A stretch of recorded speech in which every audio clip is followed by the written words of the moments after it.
welcome back to a movie watching podcast. This is Cody Michael. I'm joined as always by Seth Ott. Yo. And Jared Buckendahl. Vroom, vroom. Vroom, vroom, baby. We are back to talk 48 Hours. This is our buddy movie. We are in the buddy movies category because Seth chose that after his victory last week. So we are watching the Eddie Murphy and Nick Nolte. I really should say Nick Nolte and Eddie Murphy 1982 action comedy kind of buddy movie.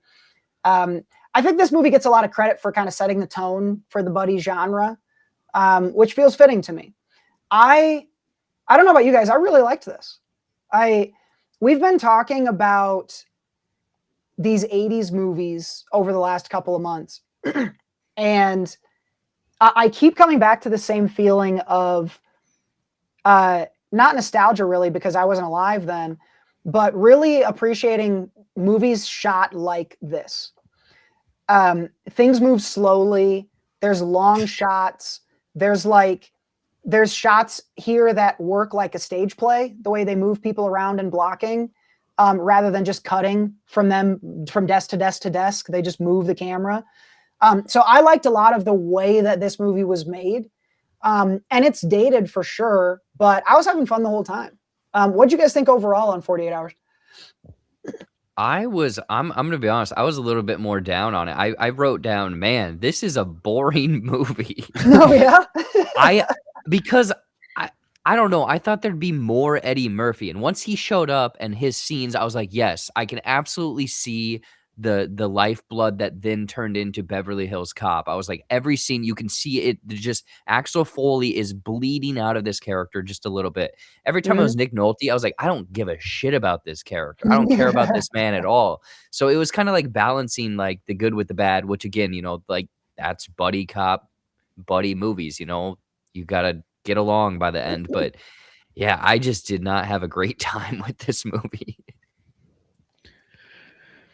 I was probably in between you guys. I definitely there were times that the movie showed its age for sure. Yeah. I think especially too with some of the action. I actually had this thought in the middle of like one of the driving scenes where there's like shot. Was it driving? Yeah, I think there was someone driving and there's like shooting back and forth with the or bus. Something. Yeah. Yes. And I'm like, I was thinking of John Wick. And I'm like, you can tell how far action movies have come of like back then. It's like if you land one of like every 38 shots, then you're like you're a marksman. Back in the 80s, where it's like now it's like John Wick's taking out 38 people with a pencil. So it's like there's definitely a difference. At the same time, though, it's probably more realistic because you're not driving around or even just like at all like with a handgun landing that many shots. But I think that you can definitely get you can see where some of the foundation of the buddy movies comes from with this movie. I think Eddie Murphy, you see a lot of the early charm of him and why it carried on with so many movies. Yeah. And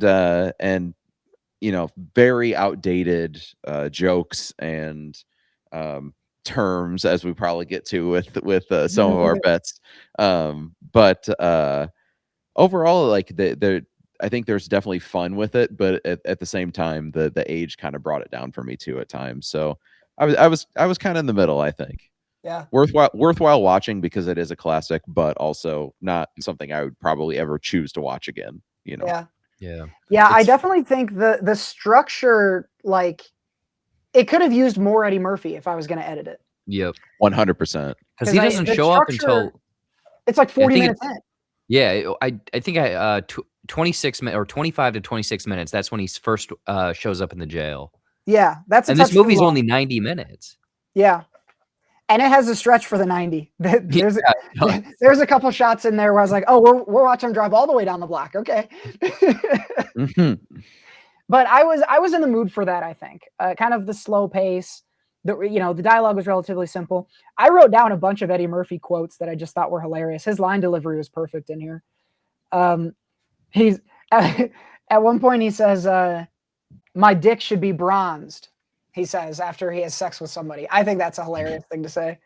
And then they're giving shit back and forth about their cars. And he says, your people don't usually like that kind of car. And he says, yeah, well, some asshole bought the last piece of shit Cadillac, so I had to go. And that's what Nolte drives. So I loved the back and forth worked for me the whole time. That was my big note, was the structural thing. I would have just had more Eddie Murphy, which I don't know if they knew what they had at that time. Probably they didn't. That totally makes sense. Jumping or going back a little bit, like Seth, you mentioned like the 38 shots, only one of them landing. I did write that down, or something similar, where I was like, wow, they're shooting like 20 plus shots, but yet they have revolvers, so no one's keeping track of bullet numbers at all. There's one reload in the whole yeah, movie. exactly. And then another thing, I was like, man, the 80s loved the whole like wind up, big wide stance, gun right in the middle, and just boom, boom, boom. Because everyone that's shooting a gun is just like doing squats. It's good form. That's how you have good marksmanship. Oh, by the way, did you guys notice our guy from Community and from Breaking Bad? Mike That was pretty Ehrmantraut. wild to see such a young version of him. Yep. Which is crazy because he plays a very similar role in Beverly Hills Cop. Oh, funny. Yeah. I guess it carried right over for him. Maybe it is the same character and they bring him back to life. I'm not going to lie. They got me pretty good at the beginning. I think I was set up to like this because in the beginning, I was really caught off guard by the whole escape plan thing. When the guy came up and started being shitty to the Native American guy, I was like, oh, I'm about to get my slur points, and that's all I was thinking about. And then they just started breaking them out. I was like, oh fuck, I wasn't even paying attention for a break. So I don't know, it was cool. But yeah, definitely I could see the argument for it being aged for sure. Even just the attitude people have toward cops feels very old school here. And what they let them do and don't. The scene where he's in the country bar, that's maybe the most tense I've been watching any movie in a long time, but I don't think that's what they were going for. I think people just respected cops so much that none of those guys were going to screw with him. I don't think that's the way that goes for him. No, not at all. Yeah, times have changed. I did get a kick out of that scene though. Man, oh man. Well, let's get into some bets here. And we are going to start with our 1-pointers. Now, here's an interesting one. I maybe we need a ruling on this. J-Buck, you said here that Eddie Murphy would not return to jail in the movie. I think this is an interesting one because I think it's implied that he's going to, but I don't think we see him go back. So I don't know, Seth, what do we think of that? I don't think we talked about that potentiality. I think the ruling here is that it is implied that he's going back to jail. And that he said they continuously reference him saying like, in 6 months we can do da da da da da. They mentioned that several times. So I think ultimately Hammond, is that his last name, is going back to jail. And I don't think you can be awarded. I respect that, yeah, because again, it was too ambiguous, and I was like, that would just be too much of a. We don't know, so like you can't give a point or take a point away. So yeah, nothing. It's a drooper on Eddie Murphy not going back to jail, and Chef is going to go 0 for 1 as well. Chef was thinking also that he would not be returning to jail because he'd be receiving a full pardon. Oh yeah. No, which, not that kind of movie. Nope. Would you if you're in Eddie Murphy's position, would you rather have a full pardon and no money, or work or serve the 6 months and keep the money? 6 months of money. I think I'm taking the money. Yeah. Number 2. Yeah. I love it. So for my 1-pointer, because somebody had to score here. We nailed it this time, guys. We nailed it big time. We got our boobs and slur combo. We only needed to go over 1.5. We did that with boobs alone. Yeah. That one over hit by a mile. Yep. We got a bunch. What was really funny to me was I was early in the movie, I was writing down words that are kind of slurs, like that are definitely derogatory, but I don't know if they would qualify as a slur. I was getting ready to write an argument about a couple words that should qualify as slurs, and then they got a couple in there that were no doubters. So You know I what's didn't have to funny? worry about that. I did the same thing. I wrote down, "Is blank a slur?" Question mark. Yes. I mean, not only did you get a slur, but you even got an apology for a slur. That was Yeah. really funny. Saying the slur in the apology is one of my favorite things I've ever seen. That's great. So I'm on the board with 1 point. And Jared, we go to you for the first of our 3-point bets. And we were looking for some car chase action here. Which And we had. we had a lot of boxes checked. We had cars getting chased. We had a crash. We even had people crashing through things. But you were Mhm. looking for a pretty specific thing here. Yep. That fruit cart, the fruit stand. There was no fruit in this whole movie.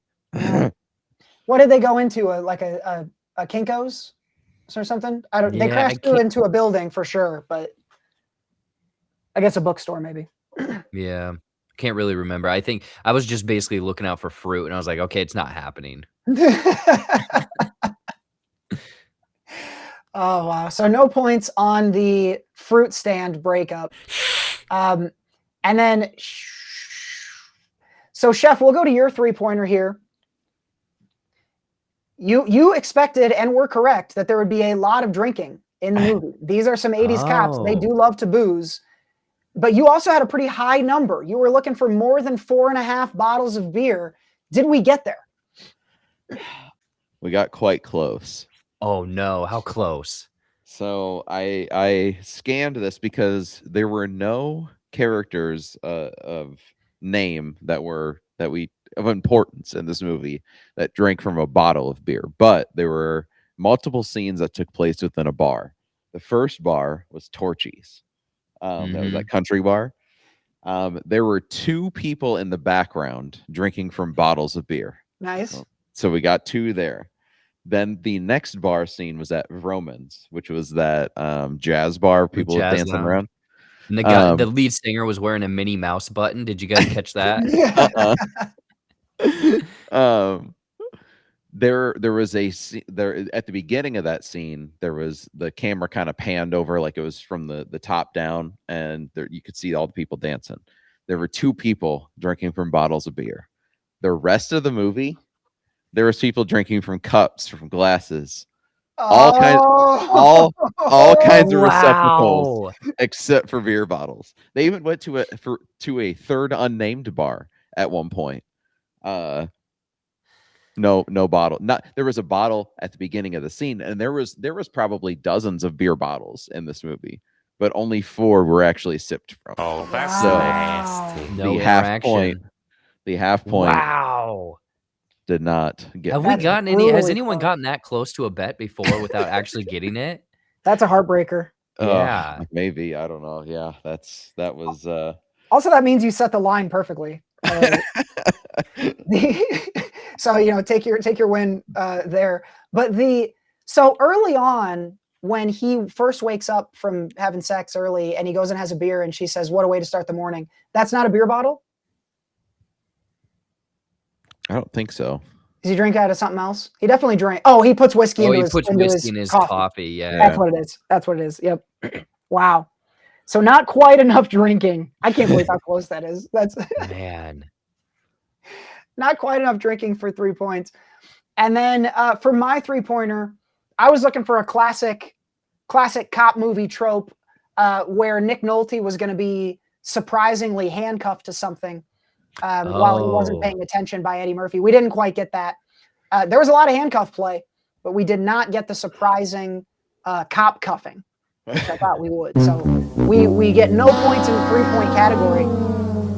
And we go on to the 5.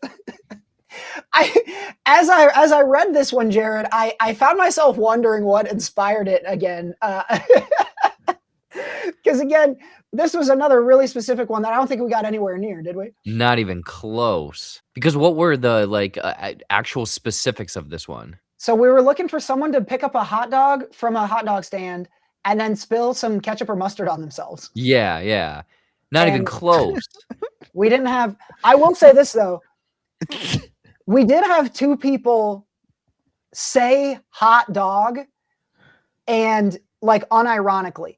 The chief says to him, says to somebody, you're being a real hot dog here. And the guy says back, yeah, well, hot dog and it's worked so far. And none of them laughed. Apparently hot dogging is something that you were saying then that wasn't a joke. So, there wasn't any mustard though.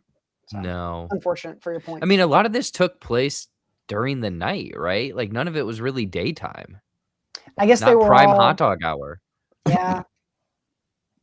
My prime hot dog hour is 2 a.m. Oh, Booyah. wow. Yikes. Shout out Super Dog. Ugh. Oh man. So Chef, we'll go to you for your 5. This is another interesting one. So you were making a call about the end of the movie and saying that they would save the day, which is a good prediction. But they would be just short of their mission timer. Now, interestingly, the timer seemed like less of a factor in the movie than the packaging made it out to be. So what was your take on that, Chef? Yeah, I don't think that was achieved. I kind of envisioned it as like a timer situation, like that, where once the timer runs out, they would technically fail, or it's We like a gotta bomb take or you something. back. Yeah, yeah. No, we got 1 more hour in us. So yeah, no, I don't think that was a win for me. That one was in trouble when we found out that Nick Nolte just forged the permission to do that and completely without permission just took a guy out of jail and allowed him to shoot people. Golly.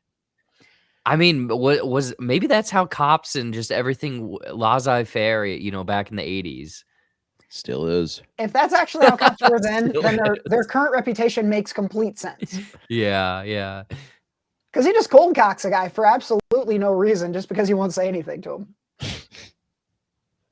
And you don't even remember which guy I'm talking about, because he does that to more than one guy. I did find myself falling for it a couple times because he was the protagonist, where I was like, yeah, fuck him up. And I was like, wait a minute, no. Due process, Nick Nolte, due process. Oh, wow.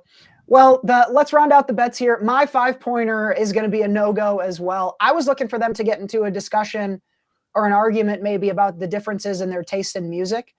And they definitely were talking about some differences between them, but then they just fucking fist fought each other. And that's how they bonded instead of the music thing. So that was a funny scene.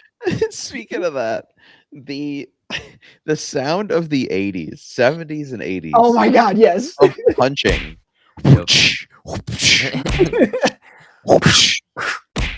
And that's like those same sounds from that movie are the same sounds of Rocky hitting Apollo Creed. Like they use the same, just like whatever you would. It just like, what was the Foley artist doing? Were they slapping meats against each other? Like I don't know. But that was the most glaring thing to me in that movie. Eddie looked like he would be a pretty decent boxer. That jumped out to me as well. Yeah, everyone who got punched sounded exactly the same here. You had your, what is it, the Wilhelm scream? Whoever the Jimbo punch or whoever made that noise. Hopefully the old Jimbo punch. Well, they were Jimbo punching the whole movie. My goodness.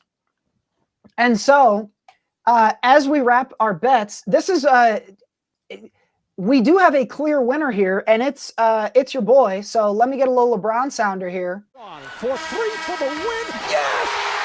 LeBron and James! Not stop to think too much about the fact that I did that with only 1 point.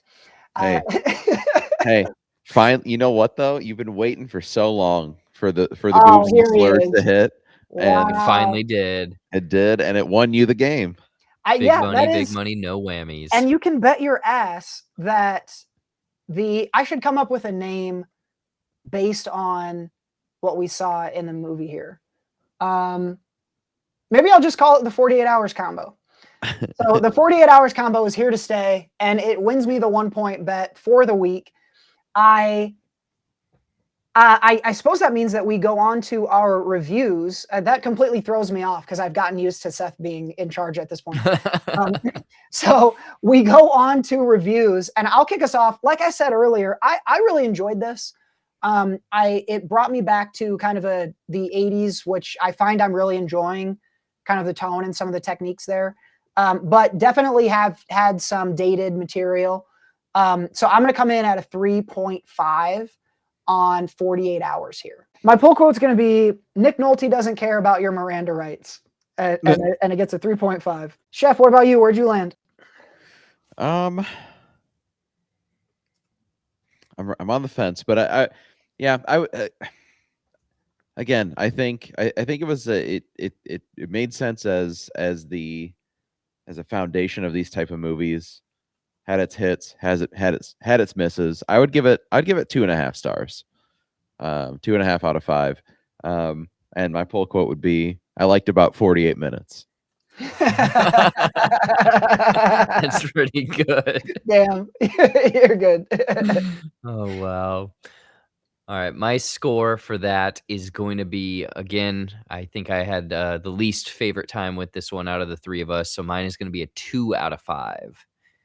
And then my poll quote is just going to be Eddie Murphy stars in Beverly Hills Cop Origins. I'm shocked we haven't gotten that movie yet. Or have we? I don't think so. We got Axel Foley, like the Legacy sequel, but not the prequel. Oh, yeah, that's right. I forgot that. Man. So I was at 3.5. We had Chef at 2.5, Jared at 2.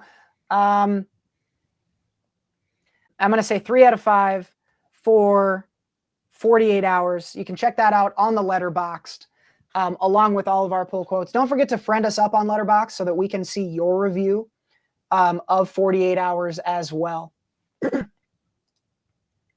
So I will get to choose the theme for a future episode, but we are still rattling off Seth's victories from prior weeks. And so, Chef, do you have a movie topic in mind for this next week? I do. Toy Story 5 is coming out here shortly. And you know what?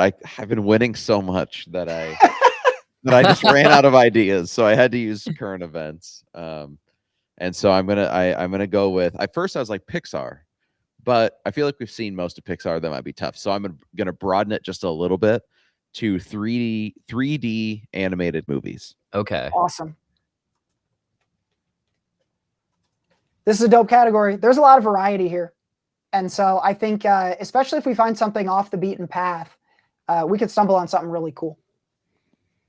So thank you for taking the burden from me. I was starting to struggle.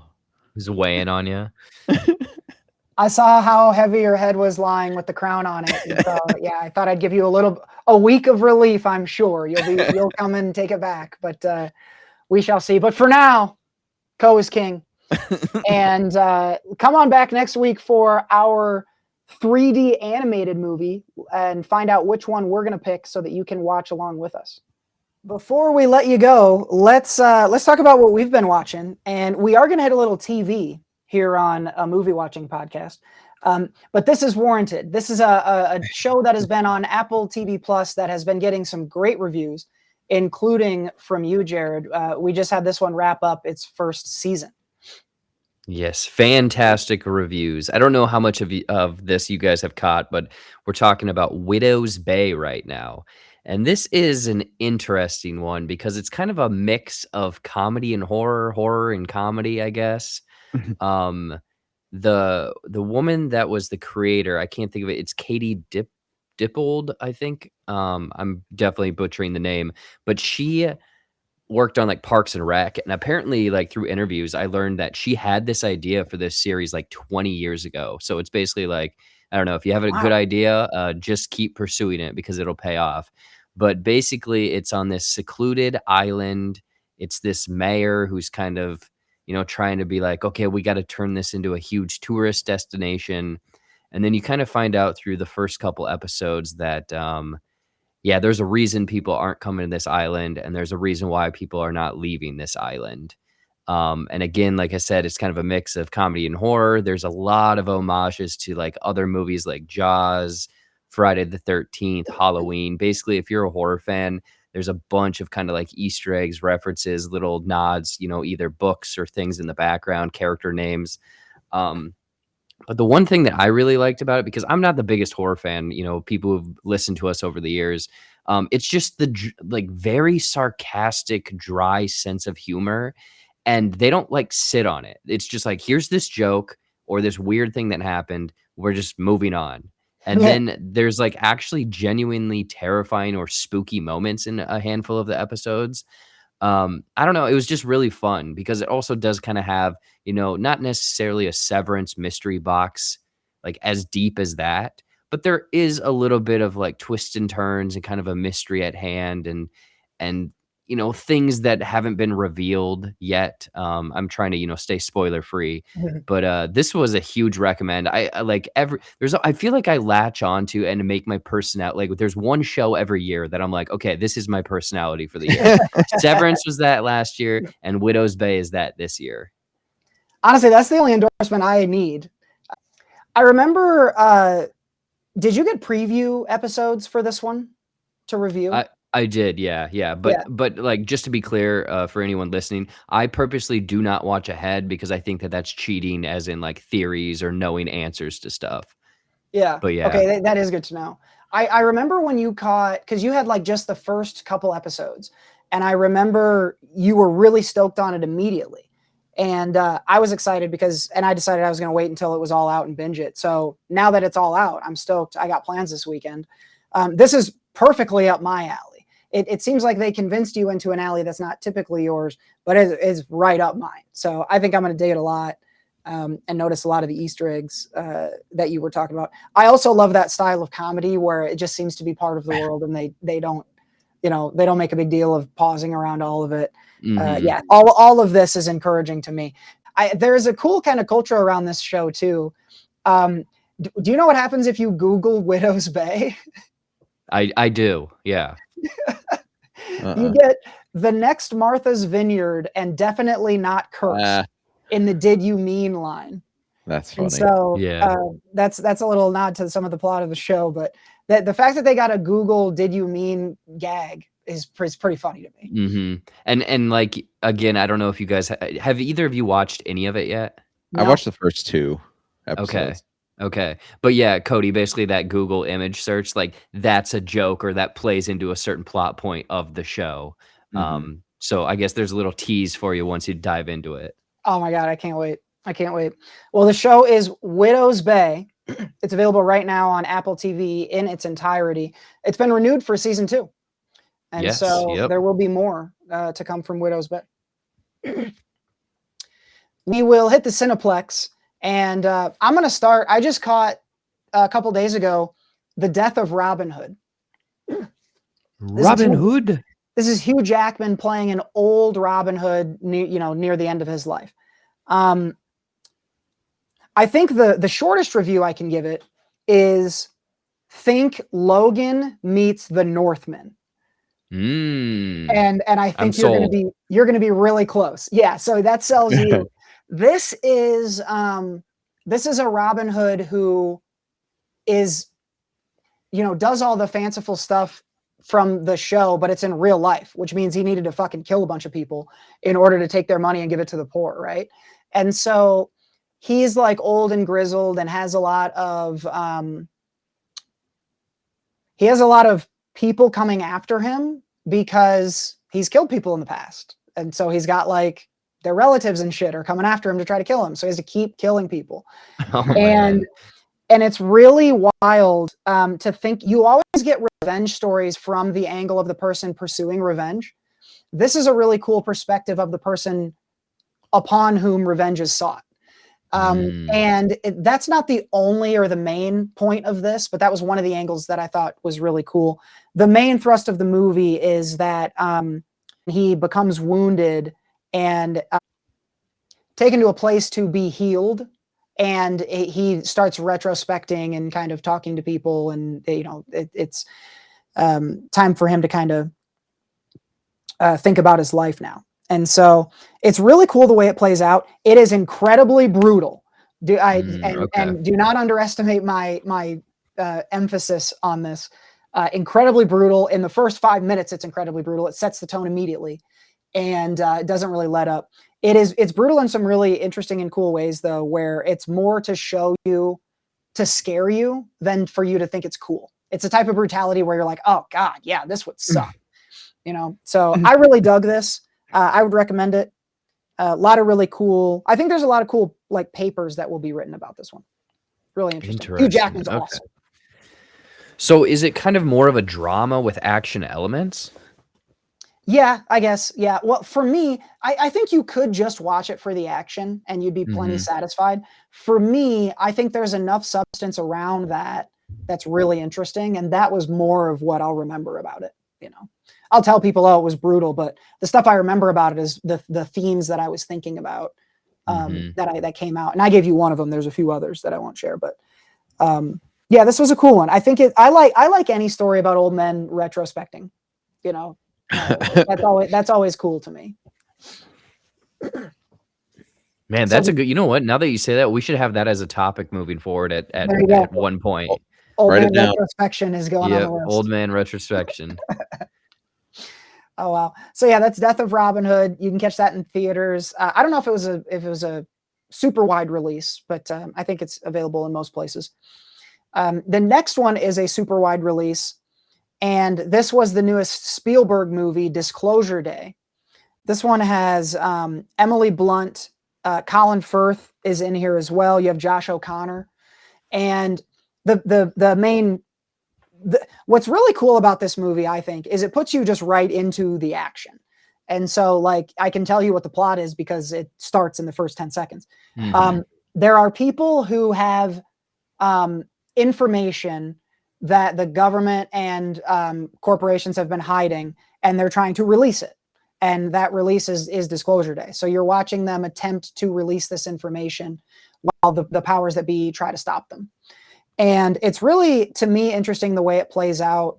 There's been mixed reviews on this. I'm seeing it as 80% on Tomatoes, but I've heard arguments on both sides. I think this has a lot of the trappings of a cool Spielberg movie. You have some really wide themes. He clearly loves kind of aliens and that world, which is cool. You have a John Williams score. And so it feels familiar to me, but still modern for a Spielberg movie. The plot is incredibly simple. I expected to kind of be surprised and blindsided, and that didn't really happen a lot of the time. That's not necessarily a complaint for me. I was pretty cool with what they were going for. But I didn't necessarily think it got to the depth that I was looking for. So I'm interested to hear, Jared, what you thought of it, because I think there's a lot to like about a Spielberg movie just because it's incredibly well made. But I'm interested to hear what you thought about the plot and whether it got to the center, because it seems like it's wanting to hit you in the middle. And I don't know if it got all the way in there for me. Yeah, I think I'm kind of leaning towards where you're at. Like, clearly it's like, I can tell you it is a well-made movie. It is good. It is like the camera movement, some of the stuff I'm like, oh my gosh, like this guy still has it. But when it comes to the characters, the plot, the script, the dialogue, I'm kind of like, dude, I don't care about any of this. It's very just boring. I don't know. Again, I look for logic in movies, and like the bad guys are kind of just faceless villain groups chasing these people down. And I know that it sounds like I'm like nitpicking and whatnot. It just, I don't know. It feels like maybe I was expecting something that wasn't there, or it was marketed in a way where it was going to be an alien invasion movie, and it's more of a spy thriller than an alien invasion movie. And the way that, like, you're saying this Disclosure Day comes to be, I guess I'm like, this movie, the world would not react the way that this movie thinks the world would react. I don't think so either. Or maybe I'm oblivious and I'm cynical to just like what aliens would be while, I'm trying to pay bills over here. I'm like, don't worry about those guys. Like I got to pay my Uber or, It's an interesting movie that I don't know if I liked. I think that's a really fair. That's a good. That would be my pull quote. What it hints at is fascinating to me, and I would love to have a Mhm. conversation with anybody about what it hints at. But it only seems to hint in a lot of the cases. I was trying to decide on whether to go to this at one point. I think when the week it came out, and Mhm. I asked you guys then, like, what you guys and what your guys' thoughts were, and I almost feel like, especially in your case, Jared, that like it's almost gotten worse over time. It's weird because I've thought about it, but I haven't thought about it. Like, it's one that, Uh-huh. like, a couple years from now, I'm gonna be like, "Okay, yeah, I remember that movie," but, like, I have no desire to rewatch it. Yep. But ultimately, like I think your guys' takes on it are similar to what I've seen other people online, and why I didn't go to in the theater. Like, it's one that I'll probably see Mhm. at some point, but I'm not like dying to get out to the theater to see this one. Mhm. Yeah. Um and I've been seeing, like, because he did The Post, right? Spielberg. Maybe? I think that was yes.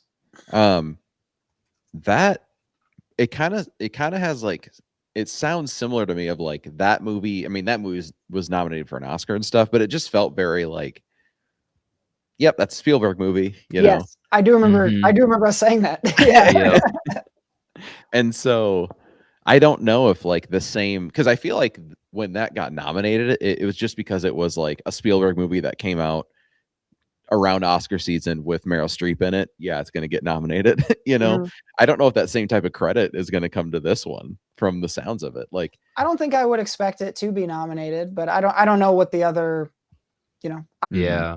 I mean, this year's already I mean, I guess the last couple months of movies has been very interesting of, stuff that is making tons of money that we didn't even expect. And then, these big budget movies that aren't getting any money or any audience, they're not attracting anyone.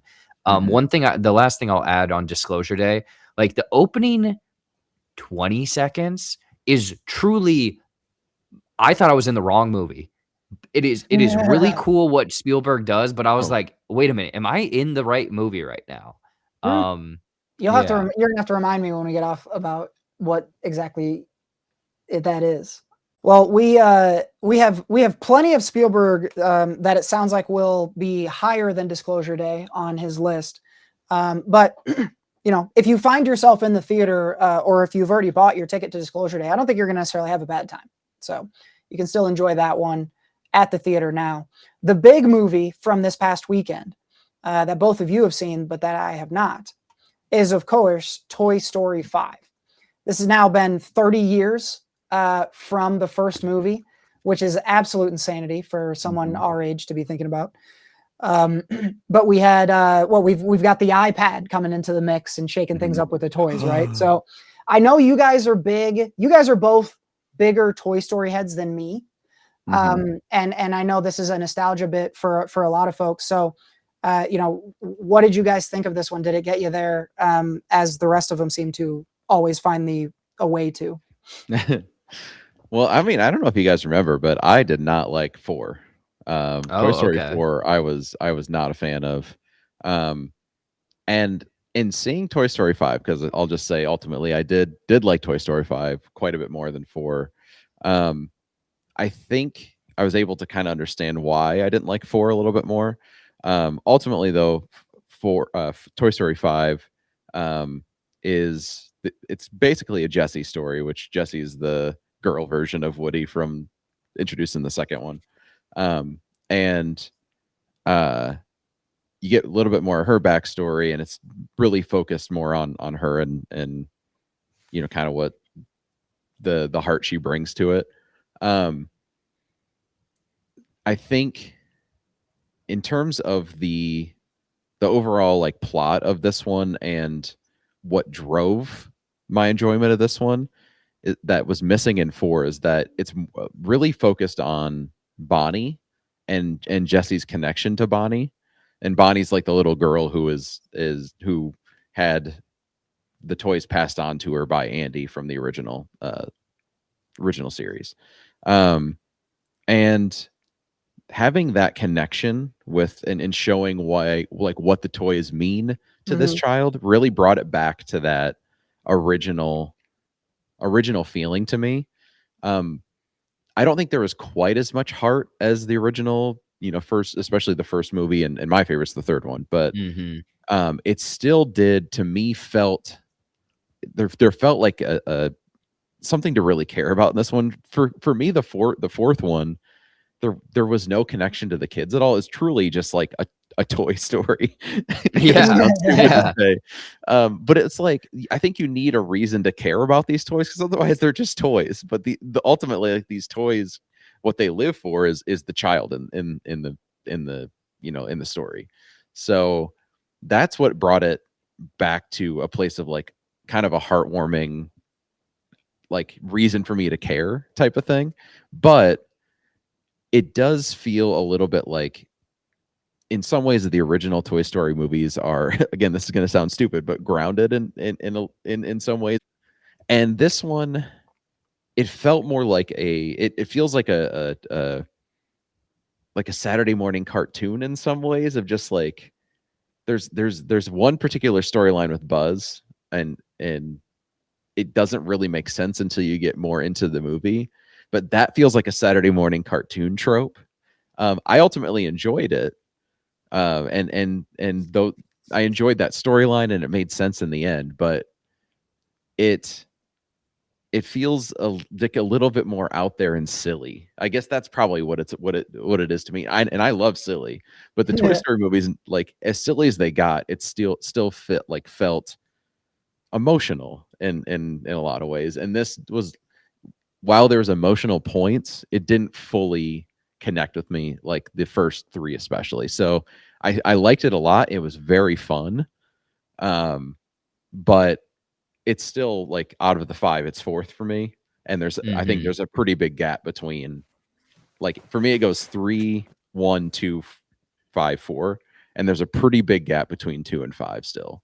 If that kind of sums up how I feel about this movie. It does Enjoyed it a precisely. lot, and enjoyed it a lot. Would definitely see it again. But I also am not, like, urging people. If you're just a fan of the first three and said I'm done after that, then you're not missing a whole lot.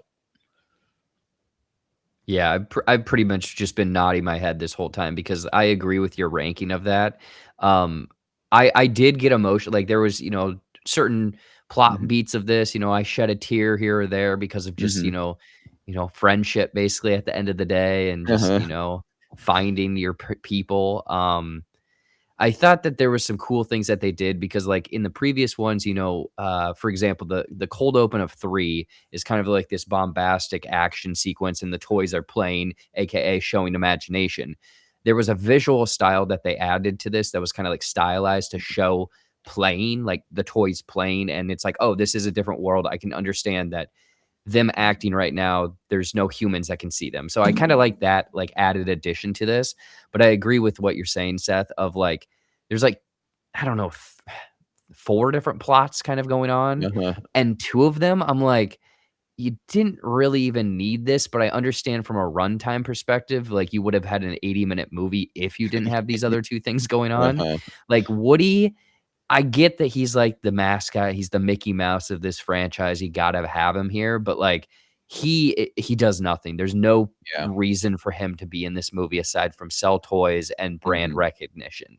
I unfortunately kind of felt the same with Buzz. There are some moments that I'm like, "Okay, I understand why he's here," but, I think jumping off of your comparison to, like, Saturday morning cartoons or whatever, and I'm assuming that this is what you're kinda talking about or, focused on, like, some of the stuff you kind of have to suspend your sense of disbelief, like, almost like, "Oh, these are." It's basically closer to Small Soldiers than Toy Story, Yeah. if that makes sense. Yeah, Some yeah, of the some of the stuff they're, like, lifting up and things too. Like, so here's an example. There's a scene at the beginning of the movie, mild spoilers, but not really, where um some toys are on a deserted island, and they start a fire Yeah. It's stuff like that. I could have guessed 1,000 times how you were going to finish that sentence. I was I'm really just trying to think about how not to spoil it, but I'm just like, I mean, in its simplest form, that's what that is. Because Oh my God. I mean, that's within the first like minute of the movie. Yeah. And I'm like, they start a fire? Just because I'm like, what's the point of that?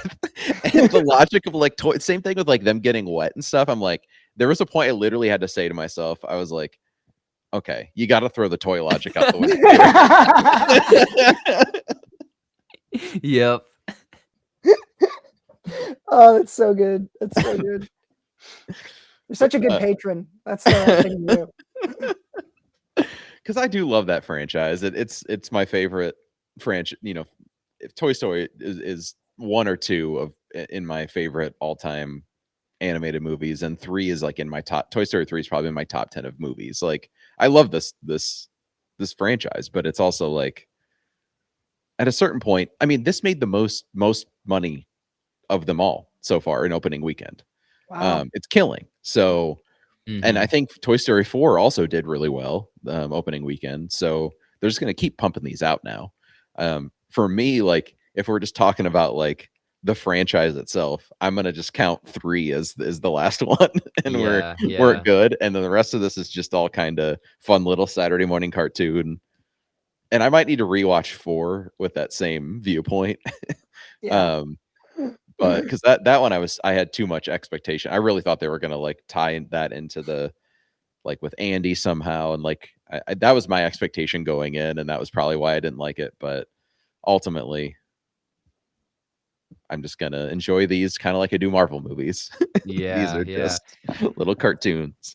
One last thing, I guess we haven't really touched on it too much, but like there's a commentary on like tech and like raising kids and letting them play and them growing rather than just throwing an iPad in front of them.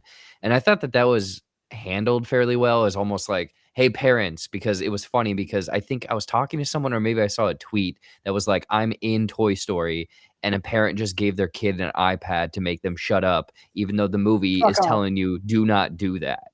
So I Mhm. think it's kind of like almost like that storyline was more of a, hey, this is for you parents. Like you got to stop doing this because Mhm. you don't know what you're doing to your kids right now. Yep. So I kind of like that of let kids be kids, let them play. Like toys don't need to be tech these days. Like get them Uh-huh. a toy. Also, Yeah.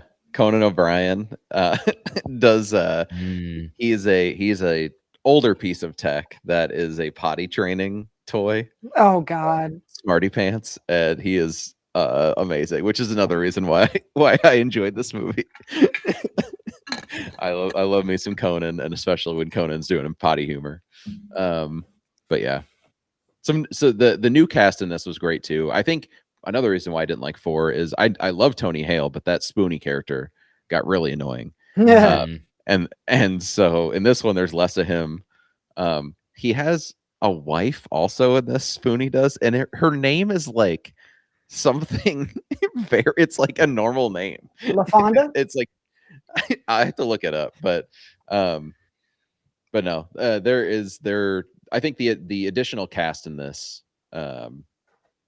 is like Conan is probably the most of the new cast in this, and they do a good job of introducing them and not making them overstay their welcome like I thought Spoonie was.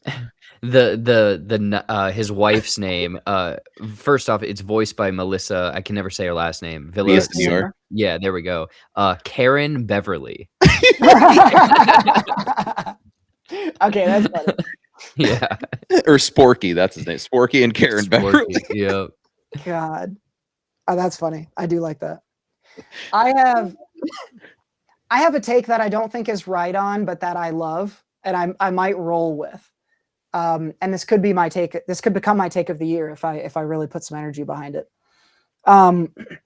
Toy Story is Fast and the Furious. I think it was about the 5th movie where we started just going, they can't die. Mhm. You know, I think it was right around then. Uh-huh. Now, you can make an argument that Toy Story 3 kicks the crap out of Tokyo Drift, sure. Yeah. You know, so it doesn't match up perfectly, but I bet you they go to space. Yeah. Well, also I think multiple members of the cast have now unfortunately passed away. The original voice cast. Oh, that is true. So Yeah. we're gonna start getting to. I mean, if we lose Tom Hanks, you can't recast Woody. I mean, it's everything is over anyway when we lose Tom Hanks.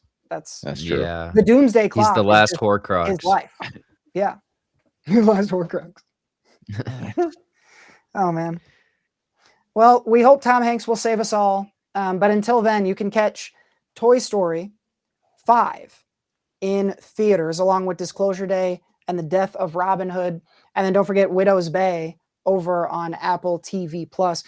Next week, we are going to be taking a look at 3D animated movies and making our next selection. So come on back for that. Until then, though, for Jared Buckendahl and Seth Ott, I've been Cody Michael, and we'll see you next time.